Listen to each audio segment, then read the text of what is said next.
Hello guys, welcome back to my channel. अगर video अच्छी लगी है तो वीडियो को लाइक जरूर कर दीजिएगा। बिना टाइम वेस्ट किए वीडियो की तरफ चलते हैं। एपिसोड की स्टार्ट होती है वहीं से जहाँ पे लियान आता है, जिसको कुछ पता नहीं होता कि यहाँ पे क्या हुआ है। लियान पूछता है कि तुम सब यहाँ पे क्या कर रहे हो और क्या हो रहा है, और कौंदे और ना से पूछता है कि तुम लोगों के एक्सप्रेशन ऐसे क्यों हैं, या ये ने कुछ किया तुम लोगों के साथ। फिर वो उसे पंच मारने लगता है और दोनों के दरमियान फाइट स्टार्ट हो जाती है। पहले राउंड में तो कोई भी नहीं जीतता। दूसरे राउंड में लियान को नीचे गिरा देता है। कौंदिया आता है और लियान को नीचे गिरा देता है। सब रियलिटी में वापस आते हैं जहाँ वो दोनों नीचे गिरे पड़े होते हैं। क्वा और कंध्या अपने अपने वाले को उठाते हैं। जहाँ लियान पूछता है तुमने मुझे पंच क्यों मारा। कंध्या कहता है तुम्हें जरा भी इसके लिए बुरा फील नहीं हो रहा, वो अभी तक रिकवर नहीं हुआ और तुमने पंच मार दिया उसे। जिसपे वो कहता है कि तुमने मुझे पंच क्यों मारा, तुम मुझे ये बताओ। तभी हिया ये कहता है हिंगिंग और एन। जिसपे क्वा को याद आता है और कंध्या को अपनी तरफ खींच लेता है। उसके कान में कहता है क्या इसका दिमाग खराब हो गया है। हिया ये कहता है हिंगिंग और एन मेरी सिस्टर्स हैं। फिर वो हैरान होकर उसकी तरफ देखते हैं। कंध्या कहता है तुम तो एक ही बेटे हो ना अपने बाप के। ये बताता है कि मेरी मॉम ने दोबारा से शादी कर ली थी। उनका लास्ट नेम चैन नहीं है, लेकिन फिर भी वो मेरी सिस्टर्स है ना। वो अपने आप को बचाते हुए कहता है कि मैंने भी यही सोचा था, और सॉरी बोलता है उसे। कहता है कि मैं कंध्या के लिए थोड़ा सीरियस था, उसके लिए वरीड था। फिर वो इट्स ओके बोलता है और कंध्या को कहता है अगर तुम्हें कोई और क्वेश्चन पूछना हो ना आइंदा से तो तुम मुझसे पूछ लेना, लियान से नहीं, वो तो कुछ और ही बता देगा। लियान कहता है क्वा ने मुझसे पूछा कि तुम लोग क्लोज हो, जिसमें मैंने कह दिया हाँ क्लोज है, तो इसमें मैंने गलत क्या कहा। क्वा कहता है कि हिया ये अभी तक रिकवर नहीं हुआ लियान, तो तुम्हें उसे सॉरी बोलना चाहिए। फिर वो उसे सॉरी बोलता है। वहाँ से जाने लगते हैं जहाँ पे वो फिर से उसे सॉरी बोलता है। तो हिया ये कहता है तुम क्वा को सब कुछ बता दो, वो कंध्या को लेकर काफी सीरियस है, जैसे तुम मेरे लिए हो। जो भी हम दोनों के दरमियान है कंध्या और मेरे, वो हम पे छोड़ दो। जो बातें मैंने तुम्हें सीक्रेट रखने को कही थी वो सीक्रेट ही रखना। तभी इधर से क्वा कहता है कि कंध्या का ख्याल रखना। वो दोनों वहाँ से चले जाते हैं। कंध्या करीम लगा रहा होता है हिया को। हिया ये कहता है आइंदा से कोई सवाल पूछना होना तो तुम मुझसे पूछना, मैं नहीं चाहता किसी और से तुम जवाब लो। मैं कुछ चीजें अपने फादर को लेकर तुम्हें नहीं बताना चाहता था। उसमें वो उससे पूछता है तुम अपनी मॉम को मिस करते हो क्या। या ये कहता है जब उनका डिवोर्स हुआ उसके बाद वो मंथ में एक बार मुझसे मिलने आती थी। मेरा फादर काफी टेंशन में था कि मेरी कस्टडी किसको मिलेगी, लेकिन आखिरकार उनको मिल गई। उन्होंने कभी मुझे टाइम ही नहीं दिया, मेरी बर्थडे तक उन्हें याद नहीं रहती। इस पे कंध्या कहता है तुम अपने मॉम डैड पे खुश हो क्या। ये कहता है पहले तो मैं होता था, लेकिन अब नहीं। मैं उनको समझता हूँ, अब उनके पास फ्री टाइम नहीं होता। और रही बात मेरी मॉम की, अब उन्होंने शादी फिर से दूसरी कर ली और अपनी फैमिली स्टार्ट कर ली, लेकिन अभी भी मैं उनका बेटा बन के रहना चाहता हूँ और अपनी बहनों के लिए उनका ब्रदर। कंध्या कहता है पक्का तुम अपनी मॉम अपनी सिस्टर से बहुत प्यार करते होगे, अभी तो ये सारी चीजें तुम्हें याद है, हालांकि तुम्हारी याददाश्त चली गई है। जिसपे वो बात को संभालते हुए कहता है मेरे पेरेंट्स की डिवोर्स मेरे बचपन में ही हुई थी, इस वजह से शायद मुझे याद रह गया और मैं भूल नहीं पाया। कंध्या कहता है मुझे लगता है तुम्हारा फादर तुम्हें प्यार करता है, नहीं तो वो हॉस्पिटल में तुम्हारे लिए क्यों आता, तुम्हारे इतना परेशान क्यों होता। जिसपे हिया ये कहता है हमारी फैमिली में ऐसा ही है, जो जेंटलमैन होते हैं वो अपनी फीलिंग को एक्सप्रेस नहीं करते, इसी वजह से तुम्हारे लिए मुसीबतें खड़ी हुई। तो वो कहता है मैं बस श्योर होना चाहता हूँ कि मैं तुम्हारे लिए मैटर रखता हूँ कि नहीं। अगर तुम्हारी याददाश्त वापस आ गई तुम्हें रियलाइज होगा कि तुम मुझसे प्यार नहीं करते, क्या फिर भी तुम मेरे साथ रहोगे। हिया ये कहता है अगर मेरी मेमोरी वापस ना आई तो क्या तुम मेरे साथ रहोगे कंध्या। कंध्या कहता है मैं बस तुम्हें बताना चाहता हूँ कि मैं तुम्हें हमेशा प्यार करता रहूंगा, चाहे तुम जो भी सोचो। हिया ये कहता है मैं तुमसे प्यार करता हूँ। कंध्या कहता है मैं भला कैसे पक्का हो जाऊँ कि तुम सच में मुझसे प्यार करते हो, तुम्हें तो एनमेंसी है ना। वो कहता है मेमोरीज दिमाग में स्टोर होती हैं और फीलिंग्स दिल में स्टोर होती हैं। उसे किस करने लगता है लेकिन वो पीछे हटता है। उसके बाद फिर उसे किस करता है खुद ही, दोनों एक दूसरे को किस करते हैं। ये ऑफिस जाता है जहाँ पे ऑन आके उसको सारे रिकॉर्ड्स देता है जो कि इसकी कंपनी के होते हैं, और उसे एक वाइन की बोतल देता है जो कि लिया ने भेजी होती है सॉरी को तौर पर। वो उसे रखने को कहता है। उसके बाद वो वहाँ से चला जाता है, किसी को कॉल करता है और बताता है कि ये सब रिकॉर्ड्स ले रहा है जो कि फाइनेंशियल रिकॉर्ड्स हैं कंध्या फैमिली के और चैन फैमिली के। हमें कंध्या दिखाते हैं जो कि नाग से बातें कर रहा होता है कि मैं हिया से मिलना चाहता हूँ, क्या पता वो कैसा फील कर रहा हो अभी ऑफिस में है। तो तभी उसके डैड की उसे कॉल आती है, पर वो पिक नहीं कर पाता क्योंकि वो नोटिस ही नहीं करता। ये कॉल करता है लियान को। लियान पूछता है कि तुम्हें गिफ्ट मिला जो मैंने तुम्हें भेजा, ये सॉरी के तौर पे है, कल जो मैंने तुम्हें पंच मारा। और फिर पूछता है कि तुमने रिया को सब चीजें बताई क्या। ये कहता है तुमने कहा था ये सारी चीजें तुम मेरे पर छोड़ दोगे, हैंडल कर लूंगा, और मुझे कोई चांस नहीं मिला। लियान कहता है कि कंध्या को ऐसे ना लगे कि तुम उसका एडवांटेज उठा रहे हो, तुम्हें उसे सच बता देना चाहिए इससे पहले कि दूसरों से उसे पता चले। जिस पे वो कहता है मैं भी ऐसे करना चाहता हूँ लेकिन मुझे कुछ टाइम चाहिए। तभी वो ऐसे कंध्या आ जाता है तो वो कॉल कर देता है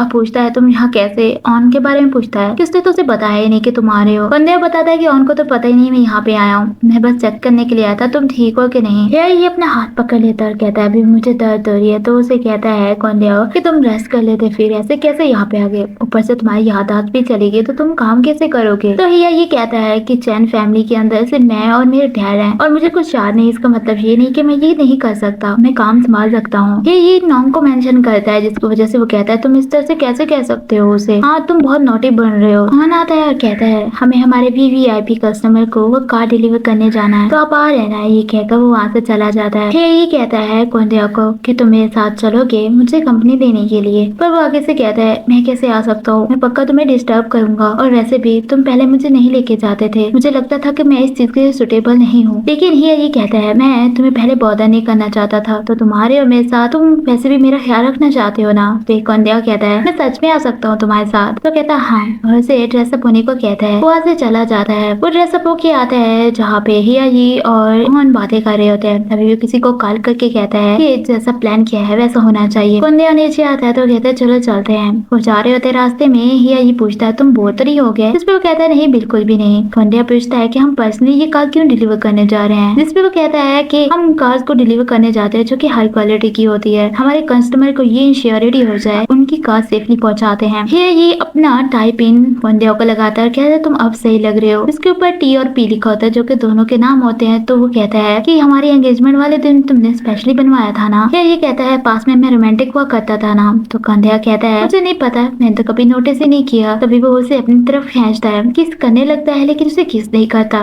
बल्कि उसे टीज कर देता है। जिसपे कोंडिया कहता है तुम हमेशा मुझे टीज करते हो। ये कहता है मैंने कब तुम्हें टीज किया? वो आगे कुछ कह पाता तभी से क्लाइंट की कॉल आ जाती है और वो कॉल पे बात करने लग जाता है। वो क्लाइंट के पास पहुंचते हैं जिसका नाम चैनी होता है। उसके एक्सीडेंट के बारे में वो कहता है मैंने सुना, मुझे बहुत बुरा लगा। अब तुम कैसा फील कर रहे हो? तुम तो स्पेशली मुझे कार डिलीवर करने के लिए। जिसपे वो कहता है कि तुम हमारे वीवीआईपी कस्टमर हो तो मेरा हक बनता था ऐसे डिलीवर करना। तभी उसका बेटा चुन वहाँ पे आ जाता है। कोंडिया वहाँ पे आता है और हेलो बोलता है उनको और चुन को भी हेलो बोलता है। कोंडिया चुन को टाइकोंडो सिखाया करता था। चुन कहता है कि आपने कोंडिया को बुलाया है यहाँ पे मुझसे मिलने के लिए, आप स्विट्जरलैंड नहीं गए? कोंडिया कोई जवाब नहीं देता और फ्लावर देता है। चुन कहता है मैंने तुम्हें बहुत मिस किया, मैंने और पापा ने तो प्लान भी किया था जब तुम स्विट्जरलैंड चले जाओगे हम तुमसे मिलने के लिए आएंगे। ये पूछता है तुम दोनों एक दूसरे को जानते हो? जहाँ पे चैन बताता है कि कोंडिया टाइकोंडो ट्रेनर है चुन का और वो उसे बहुत लाइक करता है। चुन कहता है जब तुम स्विट्जरलैंड नहीं जा रहे तो तुम हमारे साथ रहने के लिए आ जाओ, मैं तुम्हें हर रोज देखना चाहता हूँ। जिसपे कोंडिया कहता है मैं ऐसा नहीं कर सकता। चैन कहता है जबकि तुम स्विट्जरलैंड नहीं गए तो तुम कहाँ पे रह रहे हो? क्या तुम चैन फैमिली के लिए काम कर रहे हो और इसी सेम हाउस में रहते हो? मैं इसलिए पूछ रहा था क्योंकि तुम्हें तुम्हारे पुराने घर से निकाल दिया गया था ना। कोंडिया कहता है मुझे लगता है तुम्हें कोई मिसअंडरस्टैंडिंग हुई है। चैनी कहता है कि मेरा जो कॉन्डो है तुम उसमें आके रह सकते हो, वो मेरी कंपनी के साथ है। ये कहता है हम तुम्हें परेशान नहीं करेंगे, ये मेरा आदमी है तो मैं इसका ख्याल रख सकता हूँ। इस पे आगे से कहता है हाँ चैन फैमिली अपने एम्प्लॉयज का काफी अच्छे से ख्याल रखती है। चैनी तारीफ करता है कोंडिया की कि ये बहुत अच्छा काम करता है और उनके साथ काफी घुल मिल गया था। तभी चोनेदा से कहता है कोंडिया क्या आप मेरे साथ खेलेंगे यहाँ पे? और चैनी इनवाइट करता है उन्हें मील पे, पर आगे से वो मना कर देता है। ये कहता है मुझे लगता है तुम्हें कोंडिया के बारे में पूरा नहीं पता, तो मैं तुम्हें इंट्रोड्यूस करवाता हूँ। कोंडिया मेरा फियांसे है और हम बहुत जल्दी शादी करने वाले हैं। जिस पे चैनी काफी शौक हो जाता है और इधर से ऑन कहता है कि हमारा मेंबरशिप कार्ड है, आप हमारे वीवीआईपी कस्टमर है इसलिए। चैनी कहता है लेकिन तुम लोगों ने अभी तक शादी तो नहीं की। जिसपे ही काफी गुस्सा होते हुए खड़े होता है और कहता है ये कुछ ज्यादा देर नहीं होगी, ऐसा समझ ले कि आज आपको इनवाइट करने के लिए आए थे हम अपनी वेडिंग के लिए। तभी कोंडिया भी उन्हें एक्सक्यूज करके वहाँ से वो चले जाते हैं। चैनी काफी सीरियस लग रहा होता है। वो जा रहे होते हैं जहाँ पे पूरे रास्ते में वो चुप करके बैठा होता है। कोंडिया कुछ बोलने लगता है लेकिन उसे चुप रहने को कहता है। कोंडिया कहता है कि अगर तुम मुझसे बात नहीं करना चाहते तो कुछ तो खा लो, तुमने सुबह से कुछ नहीं खाया। उसे सैंडविच देता है। इस पे उसके कंधे पे सर रखता है और कहता है मैं नाराज नहीं हूँ तुमसे, मुझे ये अच्छा नहीं लगा कि दूसरे लोगों को मेरे से ज्यादा तुम्हारे बारे में चीजें पता है, ऊपर से मेरी याददाश्त भी चली गई है। और उनकी तरफ देखता है और स्माइल करता है। ये वापस आता है अपने ऑफिस में जहाँ पे कोंडिया की बातें उसे याद आ रही होती है। कोंडिया एक गाड़ी देख रहा होता है जो कि काफी महंगी होती है, उसकी तारीफ करता है। ऊपर से कोंडिया की फैमिली आ जाती है जो कि ऑब्वियसली काफी लालची है। कोंडिया का फादर कहता है कि तुमने मेरी कॉल क्यों नहीं पिक की, मैंने तुम्हें इतनी कॉल्स की। तो आगे से कहता है मैंने नोटिस नहीं किया और सॉरी बोलता है। जहाँ पे हिया जी से बजाते हुए कहता है हम बिजी थे इस वजह से शायद उसने कॉल पिक नहीं की होगी। जिस पे वो कहता है अच्छा कोई बात नहीं और उसकी हाल रात के बारे में पूछता है और कहता है तुम ग्रेजुएशन कंप्लीट करने वाला है तो वो तुम्हारे साथ काम करना चाहता है, तुम उसे अपने साथ काम पे रख लो,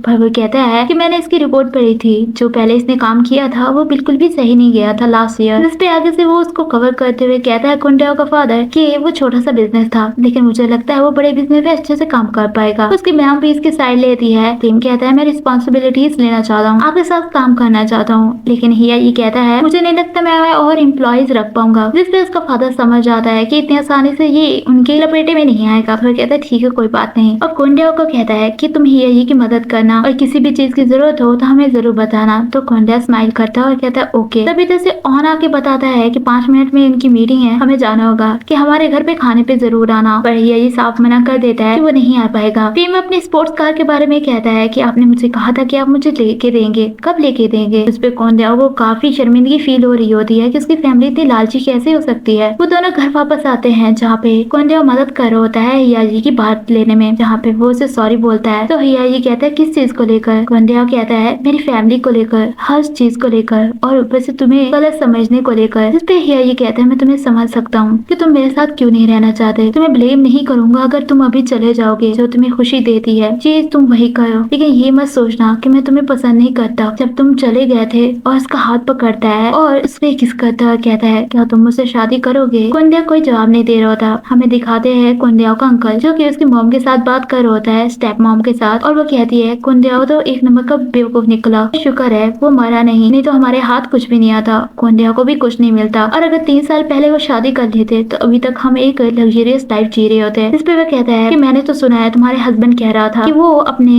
जो वंग तरीवाज लैंड है उसका आधा हिस्सा कुंडेओ को दे देगा। इस पे उसकी मॉम कहती है वो ऐसे कैसे कर सकता है, तेमो ताम भी है हमारे पास अभी, तो वो सारा हिस्सा उसे कैसे दे सकता है, और तुम होते मेरी जगह तो क्या करते। इस पे वो कहता है मेरे ये लैंड देने का कोई इरादा नहीं है, बल्कि इससे ज्यादा बड़े गोल है मेरे, और निशाना लगाता है हिया की पिक पर और काफी सीरियस होकर इसकी तरफ देखता है। हिया थैंक यू बोलता है कुंडेओ को कि उसे छोड़ के ना जाने के लिए। जिसपे वो दोनों लेटते हैं और कुंडेओ कहता है क्या तुम जब मैं सुबह जागूंगा यहाँ पे होगे। तो वही ये कहता है तुम ये सवाल क्यों पूछ रहे हो। कुंडेओ कहता है मैंने कभी भी इमेजिन नहीं किया था कि हम दोनों या कैसे ऐसे इकट्ठे रहेंगे। ये कहता है मैं तुम्हारे लिए यहाँ पे हूँ, से गले लगाता है। कुंडेओ कहता है जब से तुम वापस आए हो तुम्हें पता है मैं अच्छे से सो पाता हूँ। तो कुंडेओ कहता है पहले तुम क्यों नहीं सो पाते थे अच्छे से। इस पे कुंडेओ बताता है कि मुझे पूरे ख्वाब आते थे। ये पूछता है कैसे ख्वाब। तो वो बताता है कि एक टाइगर होता है और वो काफी बड़ा सा होता है और मेरे ऊपर हमला करने लगता है, काफी ऊंची आवाज मेरा नाम लेने लग जाती है, मेरे चारों तरफ खून होता है और वो मेरा नहीं है। इसे सुन के हिया काफी शौक हो जाता है और वो इमेजिन करता है कि अगर कुंडेओ को सब पता चल जाए तो क्या होगा। कुंडेओ उसकी तरफ देखता है और उसे गुड नाइट बोल के सो जाता है, लेकिन हिया